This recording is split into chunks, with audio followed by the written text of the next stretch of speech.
पहले एक दिलचस्प सवाल यहाँ पर हमारे पास है और वो दिलचस्प सवाल है यहाँ पे तिमाही नतीजों को पढ़ने के तरीके के बारे में। भावना पांडे जी का सवाल है, उनका कहना है कि जब हम तिमाही नतीजों को पढ़ते हैं, तो फिर उसमें सबसे मुख्य बिंदु क्या देखने होते हैं? अब पहले भी आपने ये कहा था कि 2 क्वार्टर्स के नतीजे, 2 तिमाहियों के नतीजे देखने चाहिए, उसके बाद ही कोई खरीदने-बेचने का फैसला करना चाहिए। इस चीज़ को मुझे थोड़ा-सा और समझाइए कि 2 तिमाही के नतीजे देखने में तो लगभग 6 महीने निकल जाते हैं और 6 महीने में तो हमारा बाज़ार मौकों को मतलब हमारे लिए बचा कर के रखता नहीं है। मौके उस बीच में आते हैं, चले जाते हैं। तो अगर हमें 2 तिमाहियों तक देखते ही रहना है, तो फिर कहीं देखते ही ना रह जाएँ। ये भी एक रिस्क हो सकता है। तो इन दोनों का निचोड़ क्या है? हमें ऐसा भी नहीं है कि हम ब्लाइंड खेलें। नतीजे क्या आने वाले हैं हमें पता नहीं है, हम पहले से ब्लाइंड खेल रहे हैं और नतीजे देखने के चक्कर में 6 महीने बैठे रह गए तो पता चला कि भई मौका तो निकल गया हाथ से। आपने बोला 6 महीना, 6 दिन में यहाँ तो दुनिया पलट जा रही है। अभी तक इलेक्शन के समय से मैंने जितनी भी अपने क्लाइंट्स के लिए बाइंग प्लान की है, जस्ट 1 डे में प्लान की है और एंड 1 डे मतलब कंटिन्यूअस 2 रात काम करके प्लान की है बिकॉज़ उससे ज़्यादा मौका ही नहीं मिल रहा, नॉर्मली। तो 6 महीना तो छोड़ ही दीजिए, 6 दिन नहीं, 1 दिन मिल रहा है, ऐसा तो बाज़ार है हमारा। अब एक्चुअली बहुत ही तो सुंदर फिर वो सवाल है थ्योरी छोड़ भावना। दें, तो वो 2 तिमाही के रिज़ल्ट देखने वाली थ्योरी थ्योरी छोड़ दें फिर? नहीं, नहीं, वो समझना बहुत ज़रूरी है इसलिए कि पहली चीज़ इतने सुंदर क्वेश्चन बहुत कम आते हैं जो भावना जी ने लगाए हैं और उसके ऊपर से आपके जो ये एनालिटिकल जो क्वेश्चन को आप कन्वर्ट करते हैं वो और भी ज़बरदस्त हैं। इसको जैसा समझना बहुत ज़रूरी है। हम हमेशा किसी भी क्वार्टरली रिज़ल्ट में जाते हैं ना, सबसे पहली चीज़ जो आप बाज़ार में सुनेंगे, beat expectation, meet expectation, expectations belied. ये 3 शब्द 3 आप पहली चीज़ें सुनते हैं। इसलिए किसी भी क्वार्टरली रिज़ल्ट को हमेशा 2 टुकड़ों में देखिएगा।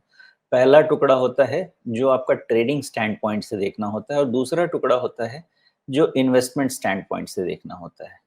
जो आपको टुकड़ा ट्रेडिंग स्टैंड पॉइंट से देखना है, उसके लिए आपको 2 क्वार्टर रिज़ल्ट की वेट नहीं करनी है। उसके लिए आपको सिर्फ़ और सिर्फ़ इतना देखना है कि मीट एक्सपेक्टेशन है या बीट एक्सपेक्टेशन है या बिलो एक्सपेक्टेशन है।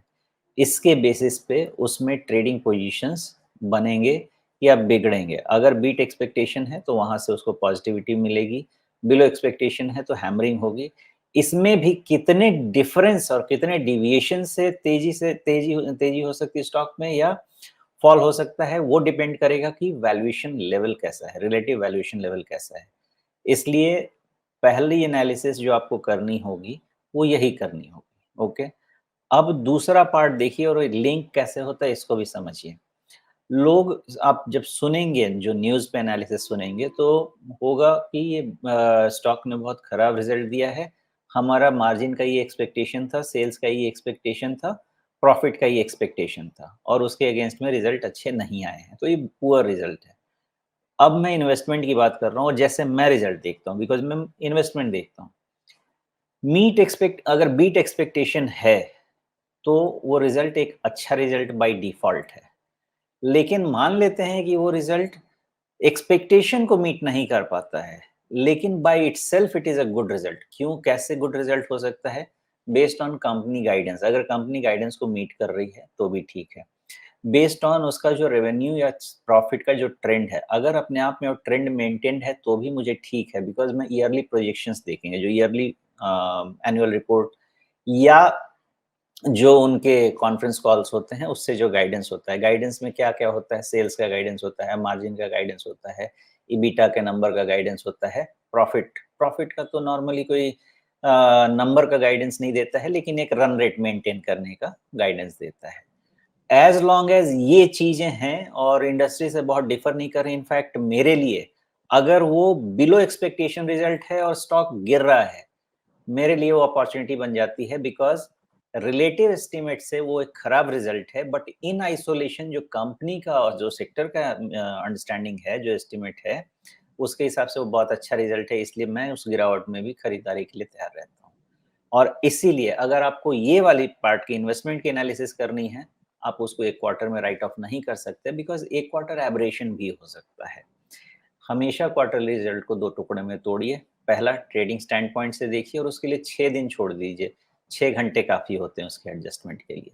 उसमें नंबर्स आप एक्सपेक्टेशन के हिसाब से देखिए। लेकिन जो मैं कहता हूँ 2 क्वार्टर देखने के लिए, उसके लिए आप लॉन्ग टर्म इन्वेस्टमेंट, उसके लिए आप कंपनी का एस्टीमेट क्या है, क्या गाइडेंस है कंपनी का, कॉन्फ्रेंस कॉल में क्या बात हुई है, एनुअल रिपोर्ट में क्या कह रहे हैं, इंडस्ट्री का ट्रेंड क्या है, सेक्टर ट्रेंड क्या है, इसके बेसिस पे डिसीजन लीजिए। जी। तो कुल मिलाकर के बात ये कि इसमें आप ये कह रहे हैं कि कोई ज़रूरी नहीं कि बाज़ार क्या उम्मीदें लगा कर के बैठा है वही देखा जाए। भई कंपनी ने तो जाकर के बाज़ार को कहा नहीं कि आप ये वाली उम्मीदें लगा कर के बैठ जाइए। बाज़ार खुद ही उम्मीदें लगा कर के बैठता है। तो कंपनी तो सिर्फ़ उतने के लिए ज़िम्मेदार है जो खुद उसने अपनी तरफ से कहा हो। बाजार उम्मीद लगा के नहीं बैठता है ना, बाजार को हमेशा चाँद चाहिए होता है। तो आप उम्मीद में भी बोलें कुछ जेन्युइन चीज़ तो ना, उनको चाहिए ऐसी चीज़ कि वो मिल नहीं सकती है। इसलिए एक्सपेक्टेशन पे बहुत ज़्यादा मैं फ़ोकस नहीं करता हूँ, लेकिन एक्सपेक्टेशन का खराब अगर होना हुआ रिज़ल्ट, मैं फटाफट उसके ईयरली एनालिसिस और प्रोजेक्शंस पे चला जाता हूँ क्योंकि कहीं न कहीं वहाँ पे खरीदारी का मौका मिल जाता है। जी। हाँ, क्योंकि अगर लोगों ने उम्मीद लगा रखी है, उनकी उम्मीदें पूरी नहीं हुई, वो निराश होंगे तो उसका एक प्राइस इम्पैक्ट तो आएगा ना, तो उस प्राइस इम्पैक्ट के साथ हमें खेलना है। बिल्कुल खेलना है और ट्रेडर्स को और बाज़ार को तो 3 दिन का खेल खेलना है। लेकिन जो बेचारा बिज़नेस चला रहा है, वो तो 25 साल के हिसाब से चला रहा है ना। तो वो हमारे जी। लिए एक्सपेक्टेशन 3 दिन में पूरी थोड़ी करेगा, वो अपना 25 साल का ट्रैजेक्टरी देखेगा। अच्छा, इसमें एक चीज़ और कि जो 2 तिमाहियों के नतीजे देखने वाली बात है, ये सिर्फ़ एक्जिस्टिंग इन्वेस्टमेंट के लिए जहाँ पर आपने पहले से पैसा लगा रखा है, सिर्फ़ उनके लिए है या आपको नया निवेश करना है, वहाँ भी आप 2 तिमाही देखते हैं? वहाँ तो आपके पास पिछली बहुत सारी तिमाहियों का पूरा रिकॉर्ड है।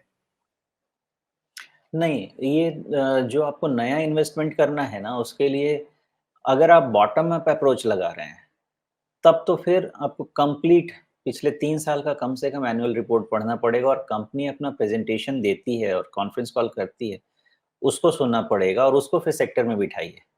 तब जाके खरीदने की बात बनती है और फिर वहाँ से हम वैल्यूएशंस वगैरह लेवल पे चलते हैं और क्या प्रोजेक्शंस बन सकते हैं। लेकिन ये क्या है ये तब किया जाता है जब बाज़ार एक सैचुरेटेड स्टेट में आ गया है।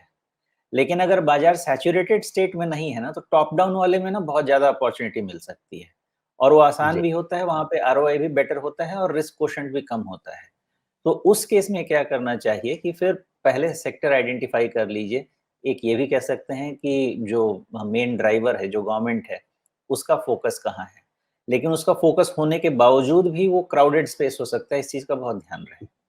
वो उसके कारण हुँ। सेक्टर को समझ लीजिए। उस सेक्टर को समझने के बाद अगर अपनी पोज़ीशनिंग करें तो आरओआई बड़ा ऑप्टिमाइज़ होता है।